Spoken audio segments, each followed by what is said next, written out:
Welcome to your weekly Leadership Principle by Coach AJ and the mentor team at Martin County PAL.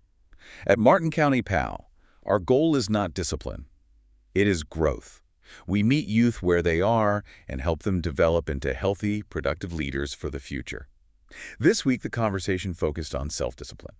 So, today's deep dive is actually a little different from what we normally do here. Yeah, very different. We don't have like a stack of academic articles or some new bestseller in front of us today. Right, our source material is just raw, real life. I mean, we literally just walked out of the live session room at Martin County PAL a few minutes ago. Still kind of processing it, honestly. Yeah, exactly. And the mission of this deep dive is to unpack the events that just took place in that room.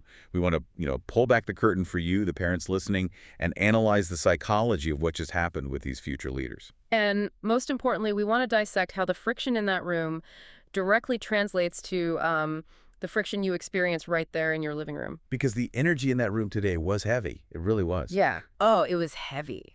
And it really demands some analysis because, when we normally talk about self-discipline, it usually gets framed as like a checklist. Doing your chores? Yeah, chores or your academic obligations. But what we witnessed today was an actual confrontation. It really was. So we're going to break down the mechanics of how Coach AJ and the mentors stripped away those typical teenage defenses. Yeah, and the neurological reality of what they call strongholds. Right, and that uncomfortable truth about how our own parental instincts might actually be, sabotaging our kids' growth. So let's start with that shift in the room, because when the session began, it was just standard teenage chaos. Oh, totally. You had the casual chatter, kids trying to slide their chairs to sit next to their friends. Laughing, doing the usual opening activities. Yeah, but Coach AJ flipped the script almost immediately. I mean, he just cut through it. He really did. He told them to stop worrying about what their teachers want or what the school district expects. Or even what their parents, want. Exactly. He asked them to look in the mirror and identify the absolute biggest obstacle standing between them and their own personal goals. And the body language change in the room was immediate. You could literally see them physically sink into their chairs. Yeah, because the youth began admitting out loud that they themselves, or, their closest circle of friends, were the biggest roadblocks. Right. It wasn't the system. It wasn't a lack of resources or like unfair teachers. It was their own choices. Wait, okay, I need to push back on that for a second, though. Sure. Because teenagers willingly admitting they're the problem. That defies almost everything we know about adolescent psychology. It does sound counterintuitive. I mean, the default teenage defense mechanism is deflection. Usually it's, my math teacher hates me, or that test was totally unfair. Right, right. So what was the actual mechanism the mentors used to get them to drop that defense and take ownership? Because they didn't just magically volunteer this profound level of self-awareness. No, they definitely didn't volunteer easily at first. Yeah. That's the crucial point. When they were first put on the spot, the initial answers were incredibly generic. Yeah, like what? A student would say something like, I just need to do my homework, or I need to wake up earlier. Right, those safe, surface-level answers. Exactly. But the mentors refused to accept them. They used this technique of relentless redirection. Oh, right. When a kid said, I need to do my homework, a mentor would step in immediately. Yeah, they'd ask, okay, but what is the specific action or distraction that happens in the 5 minutes before you're supposed to open your backpack? They forced them to get specific. They forced the youth to move from abstract complaints to concrete behavioral analysis. They didn't allow them to just blame the concept of homework. Right. They made them identify the actual choice they were making to avoid the homework. Exactly. And drilling down into those specific choices is really what led to the most intense moment of the session. Oh, man. You could literally hear a pin drop when Coach AJ pivoted the conversation to habits, specifically when he started calling out things like vaping. But what stood out to me was that he didn't give a health class lecture. No, not at all. He didn't tell them it was bad because it was against the rules. He completely reframed the psychology of a habit. He told them that when they give in to those impulses, they are actively surrendering their personal control. Right. They're taking the steering wheel of their own life and just handing it over to a chemical. And that framing is just devastatingly effective for an adolescent. I mean, if you think about the developmental stage of a teenager, their entire psychological drive is geared toward gaining independence. They want autonomy. They just want to be treated like adults. Exactly. So when you tell a teenager not to do something because it's bad for them, they naturally rebel against the authority figure. Yeah, because it's a rule. But Coach AJ sidestepped that authority dynamic entirely. He pointed out that they panic when they can't find their device. Oh, yeah.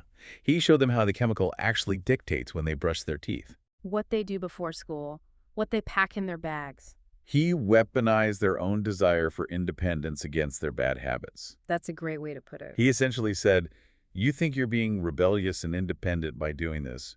You're actually a puppet. You've completely lost your agency. Right. And for a teenager who inherently craves control, realizing that their habit is actively stripping them of that control, that hits completely differently than some lecture on lung capacity. Oh, totally. But realizing you have lost control is only half the equation. Right. That realization created this void in the room, which perfectly set up Coach AJ's core framework for how you actually get that control back. Yes, the uphill climb. Right. He introduced this concept that everything worthwhile is an uphill climb. Good relationships require an uphill push. Academic success is an uphill push. High morale, self-respect, financial stability, all of it requires constant, grueling, intentional upward momentum. He used a gravity analogy that I really want to dissect here. So I think it challenges a very comforting lie we tell ourselves. Okay, yeah. Coach AJ painted this picture of pushing a heavy boulder up a steep hill. You push it halfway up, you're sweating, your muscles are burning. But what happens if you decide to just let go and take a quick break? Gravity doesn't pause. Exactly. The hill doesn't give you a timeout. That boulder rolls backward. Now, people love to use the phrase, well, it's one step forward, two steps back, when they slip up on a goal or a habit. Right, we say it all the time. But based on the physics of this analogy, that idiom is completely wrong, isn't it? Oh, absolutely. I mean, if you let go of a massive boulder on a 45-degree incline, it doesn't gracefully roll two steps back and politely wait for you to catch your breath. No, it crushes you. It builds downward momentum, and it ends up entirely at the bottom of the mountain. Because gravity does not negotiate. That one step forward, two steps back idea is a comforting fiction. Yeah, it implies a controlled descent. It implies you still have a baseline. Exactly. But the brutal reality Coach AJ was imparting to these future leaders is that standing still does not exist. If you are not actively applying upward force to your life, the natural gravitational pull of the world, the distractions, apathy, negative influences. It's going to pull you to the bottom. Downhill sliding is effortless. It is automatic. And it leads straight to aimlessness. So after establishing this incredibly heavy, grueling reality, that life is a perpetual uphill battle against gravity, how did they bridge the gap from that intimidating concept to actual execution? Right, because just telling kids life is hard usually breeds apathy, not motivation. Exactly. So he transitioned from abstract philosophy to mechanical planning. He drew a sharp line between a dream and a goal. Okay. A dream is just inspiration, it's free. But a goal is a dream paired with structured action. Right. And to build that structure, Coach AJ walked the room through the SMART framework, teaching them that their goals must be specific, measurable, attainable, realistic, and time-bound. Okay, wait, I have to stop you there. Because when Coach AJ brought up SMART goals in the room, my immediate thought was, really? We are giving middle and high schoolers middle management corporate jargon. I know. I mean, every adult listening to this deep dive has sat through some tedious seminar on SMART goals. Why are we bringing boardroom acronyms into a youth leadership session? It feels totally disconnected from the emotional weight of what they were just discussing. I understand that skepticism. I really do. But we have to look at how the teenage brain actually works. Okay. It's not corporate jargon in this context. It is vital neurological scaffolding. It's scaffolding. Yeah, because the prefrontal cortex, which is the part of the brain responsible for executive functioning, long-term planning, and impulse control, Right. it's drastically underdeveloped in teenagers. So when a youth says, I want better grades, that is an abstract concept. Oh, I see. Their brain literally struggles to map the daily microscopic steps required to achieve that massive distant outcome. So the SMART framework acts as an artificial prefrontal cortex. Exactly. It forces them to break down an overwhelming abstract dream into a concrete binary task for, like, a Tuesday afternoon. It removes the ambiguity that usually leads to procrastination. Bingo. Okay, that makes a lot of sense. Yeah. It turns a vague desire into a mechanical checklist, Ah. which reduces the cognitive load on a brain that's already, overwhelmed by hormones and social pressures. Right. But having a highly structured SMART goal means absolutely nothing if someone else is holding the steering wheel. Oh, true. And that is exactly where the room got uncomfortable again. Because Coach AJ introduced the word stronghold. Stronghold. He defined a stronghold as anything, a chemical habit, a deeply ingrained negative attitude, or even a toxic friend group that literally takes over your mind and dictates your schedule. And then he looked right at them and asked, who is really in control of your life? You or your stronghold? You could practically see them auditing their own lives in real time. Yeah. And right in the middle of that reflective space, Coach Matt chimed in with an observation that really crystallized the entire session. Oh, I remember this. He told the youth, the right thing to do and the hard thing to do are almost always the same thing. That's so powerful. He reminded them that true character isn't formed when you are surrounded by mentors in a PAL session. True self-discipline is choosing that grueling uphill climb when absolutely no one else is watching. Right. It is choosing the hard thing because it's the right thing, even when the effortless downhill slide is, right there immediately available. Yes. And as we sat there listening to Coach Matt talk about doing the hard thing when no one is watching, the parallel became impossible to ignore. Oh, completely. Because that is not just a lesson for teenagers trying to navigate high school. That is the exact definition of parenting behind closed doors. It is the ultimate mirror for any parent listening right now. I mean, if these youth are sitting in that room being taught that everything worthwhile requires a constant, grueling uphill push, we have to audit what we are doing in our own homes. We really do. What kind of momentum are we modeling? When life gets incredibly stressful, do our kids see us verbally expressing positive affirmations and tackling our own uphill climbs? Or do they watch us take the easy way out, complain about our circumstances, and just slide downhill? Right. And we need to get very direct about this because the danger of what I'd call downhill parenting is one of the most pervasive issues we face. For sure. Where might you, as a parent, be unknowingly reinforcing downhill habits in your kids? Let's talk about the mechanism of rescue. Oh, rescuing. Yeah, because sometimes as parents, we swoop in and rescue our kids from their uphill climb. We do it all the time. Right, they forget a project, and we race to the school to drop it off. They have a conflict with a teacher, and we immediately send an angry email to fix it for them. Why do we do this? Well, we do it because watching your child struggle or fail or experience frustration is deeply painful. It is. It triggers our own anxiety. It is emotionally easier for us to just smooth the path or do the task ourselves than to sit on our hands and watch them wrestle with the boulder. Right, it comes from a place of love and protection. Of course. It comes from love. But let's explain the actual mechanism of what happens when we rescue them, because it's a neurological disaster. It really is. When we swoop in and do it for them, we are removing the gravity from their hill. We are eliminating the friction. And the teenage brain requires the friction of failure to build the neural pathways associated with resilience. Exactly. If you go to the gym and lift the weights for your kid, their muscles don't grow.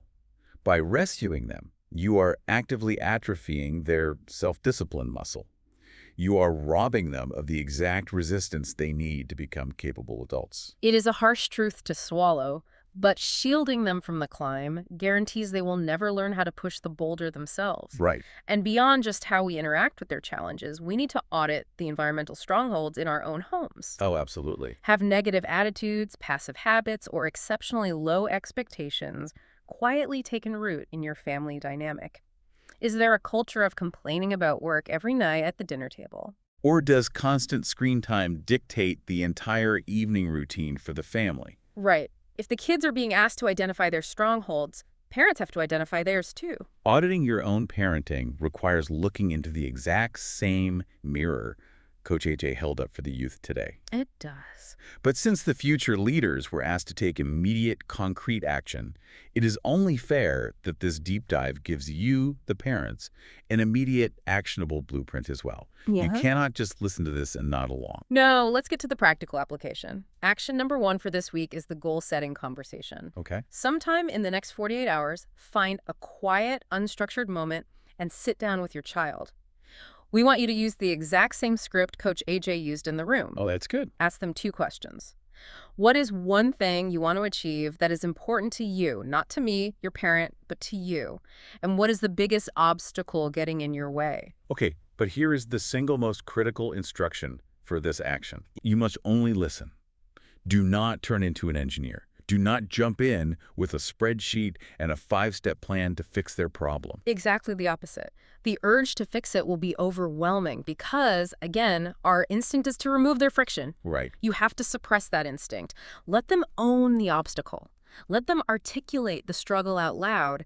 Your only job in that moment is empathy. Just empathy. If they say their friends are distracting them, just nod and ask, "That sounds incredibly tough to navigate. How do you think you should handle that?" You are passing the heavy boulder back to them, but letting them know you are there to spot them. Spotting them, not lifting it for them. Exactly. And passing the ball back leads directly into practical action number 2, which is entirely about your own behavior. Okay. You need to model the SMART climb. I challenge you to pick one small uphill habit this week and apply that specific measurable framework to it. But here's the catch. You have to do it out loud where your kids can hear you. Okay, wait. It doesn't have to be monumental. It could be a commitment to walking for 20 minutes after dinner or finally tackling a complex household project you've been avoiding. The out loud part is what makes this effective. Why is it so crucial for the parent to narrate that process? Because kids observe our outcomes, but they rarely hear our internal monologue. That's so true. If they only see you succeed, they think self-discipline is a magical trait you either have or you don't. You must narrate your struggle so they understand the mechanics of effort. Right. Let your kids literally hear you say, "I am exhausted from work today, and going for this walk right now is the last thing I want to do. It's hard, but I'm doing it anyway because my long-term health is more important than my short-term comfort." That's brilliant. Show them what taking control of an uphill climb looks like in an adult's life. Show them that the right thing and the hard thing are the exact same thing for you too. That transforms self-discipline from a punitive concept they're graded on into a shared lived family value. It fundamentally changes the culture of the household. It really does. Before we sign off, I want you to ponder a dynamic that builds on everything we've discussed today, but approaches it from a slightly different angle. Okay. We have spent this entire deep dive talking about how to build self-discipline in your kids, how to let them struggle, and how to stop rescuing them. Yeah. But consider what happens when you actually succeed at this. When a child develops true self-discipline, they develop fierce, unbreakable independence. Are you, as a parent, truly prepared for the day your child is disciplined enough that they no longer actually need you to manage their lives? Wow. Because intentionally working yourself out of a job, stepping back so they can step up, that is the ultimate uphill climb. It really is. Self-discipline isn't a punishment. It's the highest form of self-respect. Exactly. When you demand it from your child and model it yourself, you are proving to them that they are worthy of the view from the top of the mountain. Thank you for taking a few minutes to invest in your child's growth. If this message resonated with you, I encourage you to subscribe to our channel, like or comment on this episode, and share with other parents who care about raising strong, capable young leaders. If you would like to learn more about Martin County PAL or are interested in supporting or partnering with our program, please reach out. This work only happens because of people who believe in meeting youth where they are and helping them grow into who they can become. We appreciate you being part of that mission.